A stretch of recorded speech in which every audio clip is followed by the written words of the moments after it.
Regresamos con más en Despierta con CDN. Como todos los miércoles tenemos entrevista especial. Recibimos hoy con gusto al flamante ministro de Administración Pública, es Sigmund Freud, quien antes se desempeñaba como director general de Alianzas Público-Privadas. Sigmund, ¿cómo estás? Bienvenido. Muy bien, buenos días. Gracias por la invitación. Contento de estar aquí con tantos amigos. Bueno, una figura clave. Comentaba yo que el presidente emitió 3 decretos en una misma dirección, de aplicación inmediata, varias semanas antes del 16. El administrativo, de administración pública y de reforma del Estado, el comisionado. Yo dije, pero parece que una prioridad del presidente va a estar encaminada a la reforma del Estado. La gente de una vez dice a volverlo más chico. ¿Qué es lo que se está moviendo?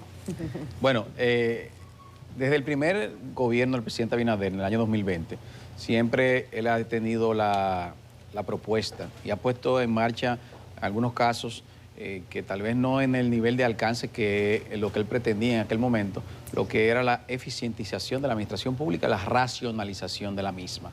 Ustedes recordarán que algunas instituciones en su primer periodo fueron eliminadas, como la CDE, que pasó al Consejo que existe actualmente. De igual manera, otras instituciones como la OISOE quedaron eliminadas cuando se creó el Ministerio de Vivienda.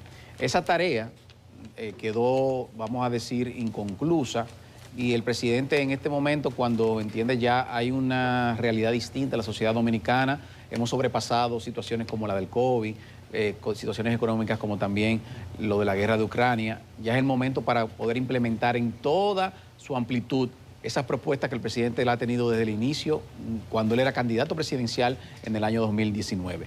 ¿Cuál es el objetivo, Nelson? El objetivo es realmente hacer un Estado más funcional, más eficiente, que de una manera u otra también no sea una carga tan pesada en lo que se refiere al gasto corriente para el erario público, y también hacer una revisión completa de la estructura de la administración pública. Muchas instituciones que nosotros tenemos en la actualidad, algunas tienen duplicidades con otras instituciones. Es muy usual que se vean ese tipo de situaciones.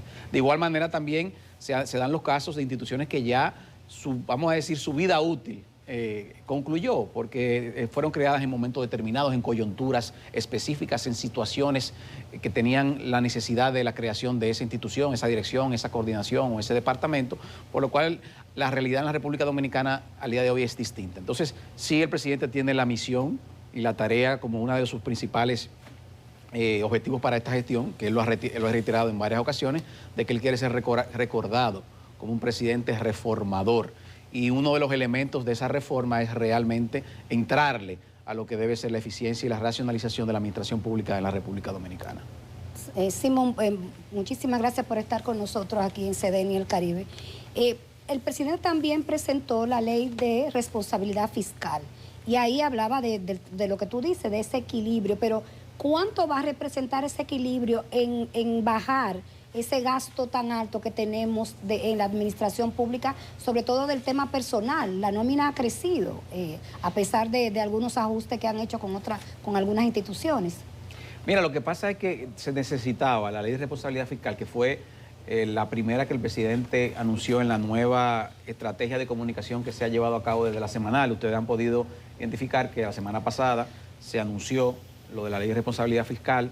El lunes de esta semana se anunció lo que es la propuesta de reforma al Código Laboral. El próximo lunes estaremos anunciando otros de los aspectos de la reforma, hasta llegar a en 2 semanas más a la reforma del gasto público, la reforma tributaria. Y la ley de responsabilidad fiscal era uno de los primeros elementos, porque para poder poner control al gasto público requeríamos de una ley que nos exigiera realmente a la administración pública que pudiéramos cumplir con los parámetros que establece la misma para poder destinar gran parte del presupuesto a inversión de capital y no a inversión de gasto corriente, que es lo que ha venido ocurriendo en las últimas décadas en todos los gobiernos que han existido en la República Dominicana. La idea es ponernos nosotros mismos como gobierno controles, topes en lo que es el incremento al gasto público. Y eso entonces nos va a provocar, evidentemente, también distribuir mejor qué destinamos a inversión de capital y qué destinamos a inversión de gasto corriente. Lo que tú mencionas es cierto que ha habido algunos incrementos en la nómina, pero también tenemos que recordar que tanto en el aspecto de seguridad ciudadana, aspectos de la educación, y sector salud han sido vamos a decir, los segmentos donde más se ha impactado ese incremento. Tenemos en el día de hoy más policía, tenemos en el día de hoy más profesores y maestros, auxiliares en escuelas, tenemos en el día de hoy más médicos y enfermeras. Y eso ha impactado de manera directa en el incremento de la nómina pública. Si tú segregas eso, el incremento de lo que es el personal que queda restante para las demás instituciones es muy ínfimo comparado con ese incremento. ¿Cuál es lo que nosotros ahora pretendemos implementar? Bueno, con esta reestructuración que vendrá de la administración pública, lo que estaremos haciendo es evaluando realmente cuál es el personal que deberá transferirse, moverse a otras instituciones. No estamos hablando actualmente de un despido masivo ni de vinculaciones masivas. Es importante aclarar eso para que no tengamos esa duda. Sino lo que vamos a hacer un diagnóstico, un análisis de la administración pública completa para hacerlo más eficiente. Que el personal que está el día de hoy pueda ser el mismo que se requiera, es probable. O requerimos incrementar en algunos sectores, es muy probable. Entonces, eso va a depender del alcance de esas reformas que nosotros podamos materializar, que muchas son de aspectos normativos, que tenemos que ir al Congreso, y otras sí tienen aspectos de tipo administrativo, que serían por disposición del presidente de la República. Ministro, ¿qué tantas instituciones involucra este proceso de reforma? Y también se ha escuchado que entre las propuestas sería crear un nuevo ministerio en algunos casos. Nos gustaría que pueda ampliar sobre eso y de cuáles casos específicos estamos hablando. Mira, Yanesi, yo sé que esa información es importante, pero yo quisiera que, como el presidente es que va a anunciar en 2 semanas específicamente el alcance, yo te quiero responder de manera más conceptual. No puedo especificarte de manera puntual cuáles son exactamente ahora, porque quisiera que el presidente sea el que tiene primero la potestad, la prerrogativa y el derecho de anunciar formalmente al país. Lo que sí es que habrá fusiones de ministerios importantes. De igual manera habrá supresión de algunas direcciones, de algunos ministerios, y también reubicación, podríamos decir, de competencias entre instituciones que hoy están, duplicadas sus funciones. De igual manera, habrá la eliminación de muchos gabinetes, de muchas coordinaciones que están por ahí también, que existen, que se fueron creados durante muchos años. El alcance total de esto, como ya he mencionado, el presidente lo estará anunciando al país en varios días, y la idea es que aquellas entes administrativos, los cuales se requiera por su naturaleza reubicar sus competencias en otros, se estará haciendo. Aquellos entes administrativos en los cuales, por la propia naturaleza de los mismos, ya ha pasado su competencia por otras leyes que han sido promulgadas o disposiciones administrativas, entonces tenemos que echarlo hacia un lado. Es una racionalización, es una eficientización total de la administración pública, pero el alcance va a ser importante. Eso te puedo decir que va a ser importante, porque nosotros tenemos que enviar un mensaje a la sociedad dominicana, como el presidente así lo ha establecido, de que esta gestión de gobierno tratará de en la mayor medida dedicar los recursos a lo que son las inversiones de infraestructura, en la mejora de los servicios públicos, materia de educación y materia de salud. Y eso requiere de que realmente reorganicemos la casa en lo que es el gasto corriente. Ministro, ese proceso de reorganización de la casa, si nos vamos atrás, recuerdo que Leonel Fernández hizo un comisionado de reforma en su primer gobierno, que tuvo ahora Celeste, luego Enrique García cuando ganó Hipólito, luego Tirso en la CONARE, luego Marco Villamán en el segundo gobierno. Es decir, que tenemos un periplo bastante dilatado de mirar hacia adentro del Estado, de la necesidad de reformarlo. E incluso en el primer cuatrenio del licenciado Abinader también se hizo ese ejercicio con 12 reformas puntuales. En esa lógica, ¿cómo podemos diferenciar esta nueva ola de reformas que planteará el gobierno? ¿Bajo qué criterios? ¿En qué se puede diferenciar de todo eso, lo anterior? ¿Qué sumó y de qué se benefició de 20 años de experiencia? Hay elementos distintos. Lo primero es que el Partido Revolucionario Moderno, en esta ocasión, y el presidente Luis Abinader, tenemos una mayoría congresual que nos permitirá realmente abordar a mayor profundidad muchas de estas reformas. Como tú conoces, para poder abordar algunos aspectos de la reforma de la administración pública se requieren de aprobaciones de leyes. Y en ciertos momentos de lo que tú has mencionado, existía la imposibilidad posiblemente en un Congreso que estuviera en la misma visión del presidente de la República. En este caso, el presidente ha sido reiterativo con los nuevos miembros del Congreso de su visión de reforma, que no solamente incluye el tema de la administración pública, sino que ustedes conocen que son más de 10 reformas que él ha discutido en el CES y varias ya que ha anunciado y se estarán anunciando en los próximos días de igual manera. Yo creo que el primer elemento es eso. Tenemos una voluntad política, que eso es importante. Segundo, una membresía congresual que nos permitirá abordar con mayores niveles de eficiencia y de agilidad de esas reformas. Tercero, también ya tenemos, como tú acabas de mencionar, los diagnósticos en gran medida están ahí. Hay muchos análisis, muchos diagnósticos, estamos sobrediagnosticados. Lo que tenemos es ahora que empezar a implementar la medicina y existe una voluntad del presidente de que esa medicina se comience a implementar de inmediato. De igual manera, yo no quiero con esto decir que mi designación tiene que ver con esto, pero sí el presidente, cuando, como decía Nelson, designó su gabinete, lo designó sobre la base de cuál era su objetivo para estos 4 años, cuáles eran los actores que él entendía podían jugar un rol importante en esta gestión de gobierno. Yo creo que la responsabilidad que ha delegado en nosotros como ministro de Administración Pública tiene mucho que ver, primero por nuestro presidente, ¿verdad?, en ese sentido, nuestro conocimiento y además el presidente sabe que nosotros vamos realmente a materializar cosas. Nosotros no somos personas de mucha filosofía, sino de actuar y de gerenciar y de dar resultados. Entonces, eso es lo que se necesita en estos momentos. El alcance de la reforma lo determinará también muchos elementos, como cuál será el alcance también de igual manera de la reforma tributaria, cómo se impacta el tema de la reforma constitucional, elementos sociales, que todo eso entra en la dinámica de, al final del día, qué podríamos lograr. Ahora, sí, yo estoy convencido que el alcance de lo que vamos a lograr en estos próximos 2 años va a ser muy distinto a lo que ha ocurrido durante los últimos 20 años. Habrá resultados tangibles, concretos y que serán de agrado para la sociedad dominicana de manera general.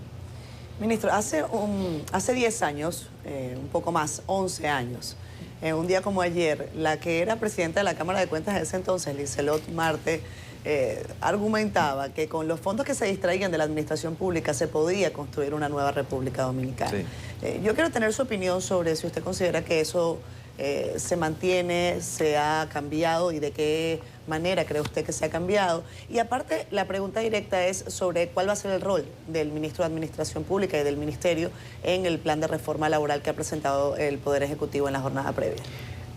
Yo creo que en esta gestión de gobierno todos debemos llegar al consenso de que los niveles posiblemente de actuaciones tendentes a poder sospechar que son actos de corrupción se han reducido en gran medida, porque tenemos un presidente que ha sido muy vehemente con combatir esas conductas.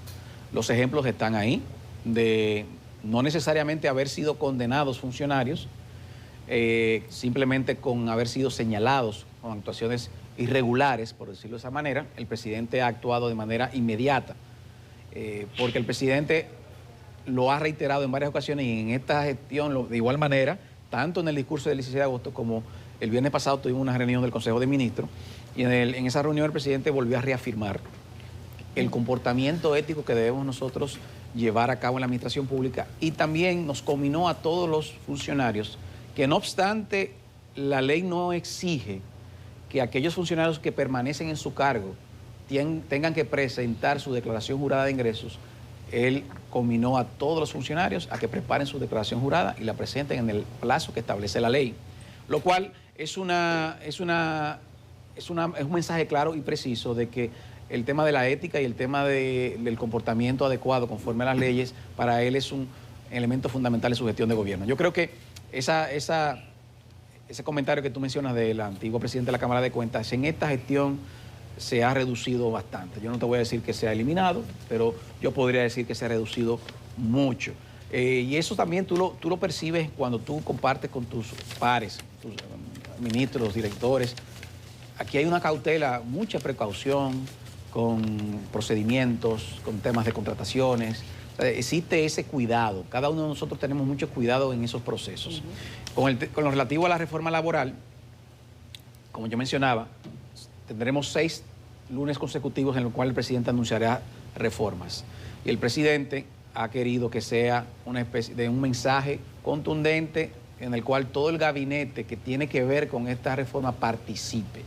De manera puntual, la reforma laboral está liderada por el Ministerio de Trabajo y el Congreso ahora que será depositado. Sí hay algunos aspectos que impactarán a la administración pública, como es el tema de algunos anuncios que se harán con mejoras en los niveles salariales, con el tema del salario mínimo, con algunas condiciones como el teletrabajo, que se será también implementado en el sector público. O sea que trabajaremos de la mano con el Ministerio de Trabajo para algunas de esas adecuaciones que se harán al Código de Trabajo, podamos traspolarla al sector público. Pero subirá el salario mínimo de los trabajadores Del sector público. Del sector público. Eso es una necesidad y entiendo que los servidores públicos ameritan. Porque una de las críticas que yo hago, discúlpeme que yo me extienda ahí, es que nosotros, la sociedad, de manera permanente, reclama por la mejora de los salarios de los trabajadores del sector privado. Pero nadie habla de los trabajadores del sector público, que realizan una función sumamente importante cada día, brindando servicios públicos, siendo la cara de las instituciones, resolviendo problemas a los ciudadanos. Entonces, se hace ya necesario, primero, una modificación a la Ley General de Salarios, que es la que establece los topes salariales, que ha provocado toda esta, vamos a decir, congelamiento de los niveles salariales en la administración pública, y de igual manera, ¿por qué no?, la mejora al salario mínimo de los empleados públicos, que si yo no me equivoco, la última vez que fue tocado fue hace 12 años, o sea que se hace necesario abordar ese tema. Mira, antes de la pausa, una digresión. Cuando es un cambio del mismo gobierno, no tiene mucha gracia, o sea, porque tú no encontraste nominilla, personal supernumerario, todo ese tipo de cosas. Pero es una inquietud, si se van a refundir ministerios, por ejemplo, 2 en 1 o 3 en 1, va a quedar mucha gente flotando en el aire. Es decir, que habrá desvinculaciones. Mira, Nelson, antes de yo hablar de desvinculaciones, lo que yo quisiera hablar es de reubicación de mucho personal. Hay mucho personal que está en instituciones generando un servicio o una función que puede ser de utilidad en otra institución. Por ejemplo, en el ámbito educativo, yo te pongo lo que nosotros hemos vivido en las últimas semanas. El ámbito educativo está creciendo de una manera impresionante, el Ministerio de Educación, con algunas de los nuevos programas que se han puesto en marcha a partir de esta gestión, lo cual está demandando de mayor personal para poder servir en esas gestiones. Y yo creo que mucho personal que están en estas instituciones que podrían fusionarse también pudieran ser reubicados en estas instituciones. Entonces, por eso yo no quiero hablar de desvinculaciones. Yo quiero hablar de reubicaciones, de adecuaciones y de lograr mejores condiciones laborales para estos empleados que permanezcan en la administración pública. Entonces, el presidente está muy consciente de que en la República Dominicana el mayor empleador en la administración pública no es ahora, ¿no? Eso tenemos décadas. Es una realidad social que nosotros no podemos cambiar de la noche a la mañana. Lo que sí podemos es ir mejorando las condiciones laborales y también ir mejorando ese servicio público que brindan las instituciones. ¿Y cómo lo hacemos? A través de una correcta eficientización y racionalización de las entidades que brindan el servicio. Bueno, te entendí perfectamente. Es como una oferta que tiene 3 por el precio de 1. También había un aceite que se llamaba así. Vámonos a la pausa comercial. Ya regresamos con más. Esto es Despierta con CDN. Hoy entrevistamos al ministro de Administración Pública, Sigmund Freud. Regresamos con más Despierta con CDN hoy, entrevista especial que además podrá leer en el periódico El Caribe, tanto en su versión impresa como en su versión digital y por supuesto en nuestro sitio en internet www.cdn.com.do. Albonelli, adelante. Sigmund, yo sé que tienes pocos días en la administración del personal público, pero se completó todo ese proceso que se inició al inicio de gobierno con el CEA, con bienes nacionales, si se pagaron todas las prestaciones que quedaban pendientes, si hay algunas instituciones que todavía tienen pendiente el pago de prestaciones. En el caso del CEA y bienes nacionales, sí, yo podría decir que un 95% quedan escasos casos puntuales en los cuales no se ha todavía pagado las prestaciones, pero son muy puntuales. Se hizo totalmente vamos a decir, la eliminación normativa del CEA. De igual manera se hizo la fusión con bienes nacionales en el caso del personal, de muchos activos que tenía el CEA que han sido trasladados a los activos de bienes nacionales y todo aquel personal se le ha ido pagando sus prestaciones. De igual manera, en las otras instituciones, por ejemplo, el caso de la OISOE también completó de manera satisfactoria. Podrían quedar algunos casos muy mínimos, pero la fusión, la eliminación y la integración del personal que quedaba pendiente en algunas instituciones y el otro que se le había pagado las prestaciones, de igual manera se llevó a cabo, yo te puedo decir, casi en un 100% de su totalidad. Esas son situaciones que se completaron con éxito y es por eso que incluso ya tú no escuchas situaciones de reclamos de ningún parte de los trabajadores porque han sido abordadas de manera directa por disposición del presidente, que creó un fondo para poder cumplir con esos derechos adquiridos de todos esos trabajadores. Antes de pasar a Yanesi, había también un problema con el tema de asesores en la administración pública de instituciones que fueron creadas y que la estructura de funcionamiento no había sido aprobada por el MAP. Y eso ha generado inconvenientes incluso de percepción pública. ¿Ustedes están viendo esos casos? Qué bueno que tú pones ese caso, porque en la sociedad, cuando el Ministerio de Administración Pública en la gestión pasada, en esta gestión, pero en el periodo pasado, dictó una resolución limitando la cantidad de asesores por cada institución. Muchos entendieron, comenzaron a salir en los medios de comunicación algunas publicaciones sobre la cantidad de asesores que tenían ciertos ministerios. Muchos entendían que este personal era un asesor que realmente no realizaba una función permanente en la institución. Y era todo lo contrario. Lo que ocurría es, como tú acabas de mencionar, muchas instituciones no le habían sido actualizadas sus estructuras orgánicas, no se le habían aprobado sus escalas salariales. Entonces los ministros y directores tenían la imposibilidad de integrar personal que realizaba realmente o realiza funciones específicas en los entes que ellos dirigen y tenían que ser designados como asesores para solucionar un problema. Entonces ahora nosotros actualmente estamos abordando eso de manera directa con instituciones como ya el caso de MINER. Aprobamos hace 2 semanas y firmamos la nueva estructura orgánica de MINER, que es una institución sumamente amplia y grande, tenía situaciones como esa, en la cual ya todos esos asesores, la gran mayoría, podrán ser reubicados dentro de los estamentos que corresponden. De igual manera estamos también trabajando con SNS, Ministerio de Salud Pública, que son los casos, podríamos decir, más puntuales y en los cuales existían situaciones como esta. Pero el tema de los asesores no fue bien explicado en su momento. Hay casos muy pequeños de asesores que tal vez son asesores, pero en la mayoría de los casos eran personas o son personas que realizan una función diaria dentro de la institución en la cual pertenecen. Ministro, usted ha abordado ampliamente todo lo que es la estructura del Estado y la nueva visión del presidente Luis Abinader, pero me gustaría conocer un poco más del Ministerio de Administración Pública. Es un ministerio que es transversal a toda la estructura del Estado. Sin embargo, a veces hay quejas con relación a la agilidad de los procesos internos, las mejoras que se están implementando, la cantidad, incluso el presupuesto que maneja, la empleomanía. ¿Qué es el Ministerio de Administración Pública? Si nosotros queremos modernizar y reformar hacia afuera, lo primero que tenemos que hacer es organizar la casa y modernizar la casa. Y la realidad es que, a pesar de los avances que tuvo el Ministerio y que Darío Castillo comenzó a implementar, tenemos muchas todavía tareas a abordar en el Ministerio de Administración Pública. Hay una ausencia casi absoluta del uso de las tecnologías en las funciones del Ministerio. Tenemos escasez de sistemas para poder abordar toda esa demanda permanente y diaria de todas las instituciones públicas. Como tú acabamos de mencionar, el Ministerio de Administración Pública es un órgano tan transversal que cualquier ingreso de personal en todas las instituciones, en las más de 200, 300 instituciones que tiene la Administración Pública, tenemos que autorizarlos nosotros. Cualquier movimiento, aumentos salariales, escalas, estructuras orgánicas, manuales de cargo, proceso de concurso de carrera. O sea, todo eso nos demanda a nosotros más de entre 900 a 1000 solicitudes mensuales en el Ministerio. Y eso necesariamente va a requerir que nosotros podamos implementar la tecnología que está ahí. Lo que pasa es que nosotros yo creo que el Ministerio no ha sido abordado económicamente, financieramente en el presupuesto los requerimientos que este amerita.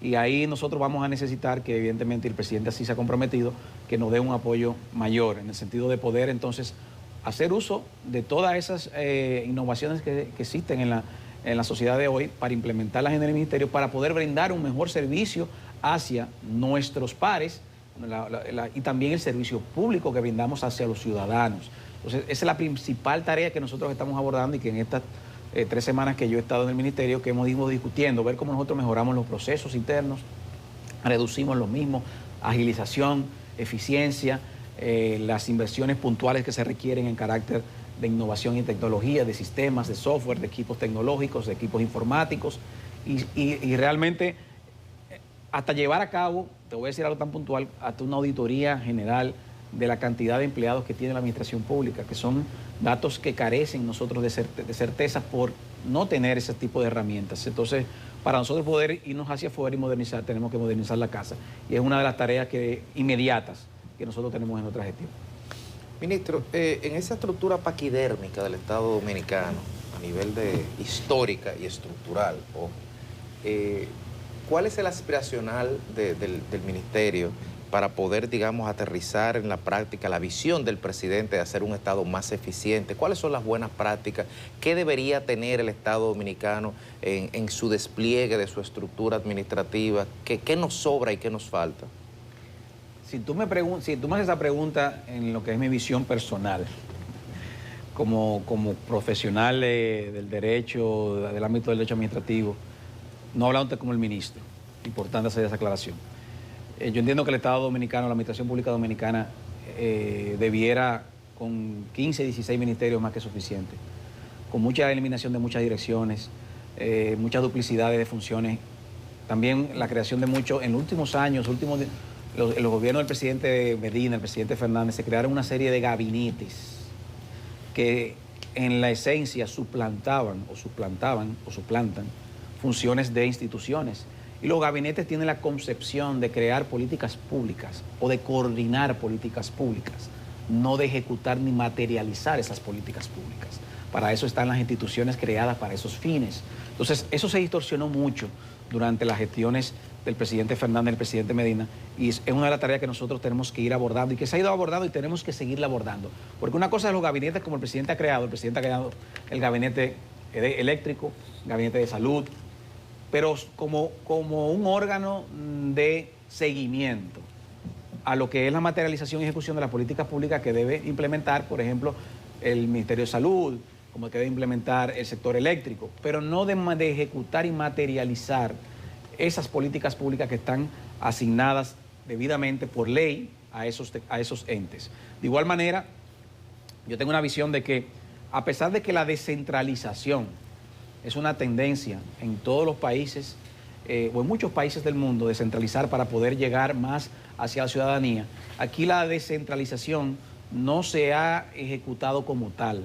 Hay una descentralización en concepto, pero en la práctica no existe esa descentralización funcional de muchas entidades que en teoría son autónomas y descentralizadas, pero realmente siguen con un nivel de grado de adscripción y de dependencia del ministerio correspondiente que no le permite no le permite desarrollar a plenitud todas esas funciones. Esas son cosas que nosotros tenemos que abordar, que son temas, vamos a decir, orgánicos y sistémicos. No estamos hablando de una mejora puntual, sino también es una concepción de cómo tú desarrollas la administración pública. El presidente tiene una visión también muy clara y muy precisa de que un Estado más pequeño es un Estado más eficiente, de un Estado en el cual podamos nosotros realmente asignar las competencias del lugar a los entes que existen, debe ser mejor proveedora de los servicios públicos. Con algunas áreas que son necesarias mantener cierto grado, vamos a decir, de control jerárquico y de amplitud, como son el tema educativo, el tema de salud, el tema de la seguridad ciudadana, pero hay otras áreas en las cuales el servicio público debe de igual manera eficientizarse. Y también hay un aspecto que yo menciono, y yo que vengo de la Dirección General de Alianza Público-Privada también tengo esa concepción que es también propia, y es que hay muchos servicios públicos en la República Dominicana que pueden ser provistos a través de la unión entre lo público y lo privado. Y eso ha dado resultados en muchos países del mundo. No hay que tener el temor ni miedo a nosotros buscar la sociedad del sector privado para proveer mejores servicios públicos a la ciudadanía. Cuando tú le preguntas a la sociedad, al pueblo, si le preocupa que tal o cual servicio lo ofrezca el gobierno o lo ofrezca el sector privado, porque te va a decir, me es indiferente. Yo lo que quiero es que el servicio público sea eficiente, de buena calidad, permanente y a un precio razonable. Y eso lo podemos lograr con muchísimas asociaciones público-privadas. Ministro, a usted le han también conferido la responsabilidad de mantenerse frente a la dirección del Fideicomiso Propedernales. Y no quiero dejar este tema aparte porque sé que además le ha tomado una parte importante de la gestión en la que usted antes se desempeñaba y me gustaría saber en qué está el Fideicomiso Propedernales en este momento y cuáles son las nuevas tareas. El fideicomiso se encuentra en un momento, vamos a decir, estratégico y sumamente interesante. Como siempre hemos nosotros hablado desde que asumimos la posición, la finalidad del proyecto Cabo Rojo es que el sector privado se integre al sector público y podamos llevar a cabo un proyecto en el cual el sector privado lleve la delantera o le vamos a decir el liderazgo en el desarrollo operativo del mismo. Para eso se requiere evidentemente que poder designar o seleccionar a un consorcio privado que tenga las capacidades para invertir capital y de igual manera tenga experiencias en el desarrollo de proyectos turísticos. El presidente ha sido muy claro y nosotros también, de que un proyecto de esta naturaleza el Estado no puede manejarlo ni operarlo. Esa no es la visión, esa no es la naturaleza ni las responsabilidades de la administración pública. Para eso se requiere una participación privada. ¿Qué nosotros hicimos en el inicio? Bueno, como Estado Dominicano, como administración pública, como era un proyecto en un lugar alejado de los principales desarrollos urbanos del país, con pocas infraestructuras, por no decir casi ninguna, si nosotros queremos crear apetito del sector privado y del sector turístico, necesitamos implementar apoyos por parte del gobierno para iniciar ese desarrollo. Y es por eso que el Fideicomiso inició con todo lo que son las obras de infraestructuras, servicios. No existían servicios, carreteras, electricidad, agua, aguas negras. Entonces, para eso se requiere la inversión pública. Ningún privado iba a llevar a cabo esa inversión. Entonces nosotros durante estos 2 años y medio, 3 años que tenemos trabajando de manera puntual, hemos realizado esas inversiones. De igual manera, avanzamos también con el inicio de la construcción de algunos hoteles y del aeropuerto. Pero decía al inicio de tu pregunta de que estamos en un momento estratégico porque ya estamos en la fase de seleccionar finalmente al grupo privado que nos acompañará como gobierno en el relevo que debe existir y ya luego asumir ese liderazgo para el desarrollo del proyecto turístico de Cabo Rojo. En los próximos meses, esperamos que en octubre, no pasado de octubre. ¿Pero se ha demorado, Sigmund, o va en los tiempos? Más que de demorarse, lo que se ha es realmente reestructurado. Recuérdate que buscar un socio que tenga la disposición de invertir más de 400 millones de dólares, sí, de asociarse con el Estado en un proyecto con muchos riesgos, con los riesgos mismos que es asociarse con la administración pública, con los niveles de incertidumbre que esto genera. De igual manera también con lo incipiente que ese proyecto requiere realmente de una buena estructura financiera, legal, para poder llevarla a cabo. Entonces nosotros más que demorarla, hemos estado estructurando todo el proceso para poder realmente hacerlo interesante para los grupos y que también tenga la protección de la sociedad dominicana y el gobierno de que sus intereses van a ser preservados. Entonces, estamos ya en la fase casi definitoria, en la cual podríamos estar seleccionando en los próximos meses ese grupo privado que nos estará acompañando en el desarrollo del proyecto Cabo Rojo, que realmente va a terminar de dar el impulso requerido para completar esas edificaciones hoteleras, terminar con el aeropuerto y seguir con los demás desarrollos de los hoteles que están previstos para la fase 1 del proyecto de Cabo Rojo. O sea que estamos en un momento sumamente estelar. Terminamos esta parte. ¿Cuántos empleados tiene el Estado? Se habla de 640. Hablan por 600, 630, 640. Siempre se dice, pero nunca, bueno, está pendiente una auditoría. Estamos en eso, una auditoría puntual. Pero eso incluye organismos descentralizados. Sí, claro. Sí. Los ayuntamientos. Administración central, administración descentralizada, gobiernos locales, de igual manera también los poderes ejecutivos, legislativos y también judicial. El servicio exterior. Estamos hablando del servicio exterior, estamos hablando de una estructura sumamente amplia. Bueno, no es la administración pública solamente. Vamos a redondearlo en 600, 620, orillarte el tema de los salarios.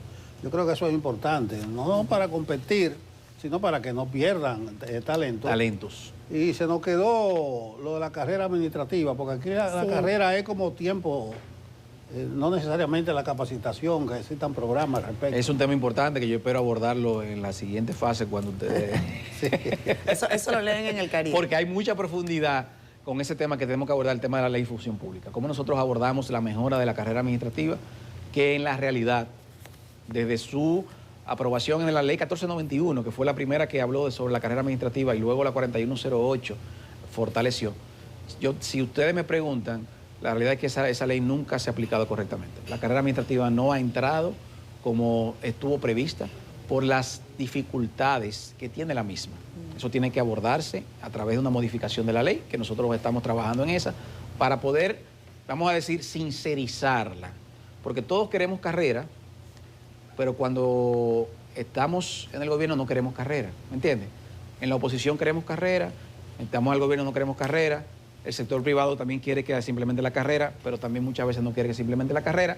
O sea, hay muchas particularidades que tiene la carrera administrativa que debemos realmente discutirla en realidad. ¿Qué queremos realmente de la carrera? Y cómo también deben ser los modelos para implementar el acceso a la carrera, porque también ese tema de los concursos públicos tenemos que evaluarlo. Si realmente podemos implementar la carrera a través inclusive de los niveles. O sea, si tenemos funcionarios o servidores públicos que tienen años realizando funciones, ¿por qué ellos no pueden entrar a la carrera? Si han demostrado eficiencia, si han demostrado capacidad, liderazgo, compromiso con la función pública, entonces ellos no tienen el derecho a entrar a la carrera porque no han participado en un supuesto concurso que se lleva a cabo en un momento determinado. Entonces, son elementos que nosotros tenemos que abordar con seriedad en una mesa, sector público, sector privado, los gobiernos, el Poder Legislativo, para poder implementar una carrera realmente eficiente en la República Dominicana.